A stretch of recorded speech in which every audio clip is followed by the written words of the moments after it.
And then yung giniling, nilagyan ko ng asin, paminta, oyster sauce, betchin, at saka yung grated na gabi. And then sibuyas na puti, sibuyas na red, at saka bawang.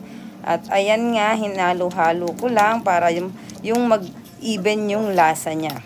At ayan, i-mix-mix lang natin ng maayos na maayos na maayos. Ayan na nga. At pagkatapos niyan is i-start ko na siyang nilagyan ko muna ng oil yung ating pag-i-steaman. Yan lang ang aking steamer yung sa rice cooker. And then yan, hindi nga ako magaling magbalot. Ayan nga, hindi ko alam kung anong balot ang gagawin ko. Hindi pala ako naglagay ng itlog kasi naglagay ako ng konting harina lang. Hindi na ako naglagay ng itlog. And then, ayan nga, medyo nakakaraos naman sa pagbabalot.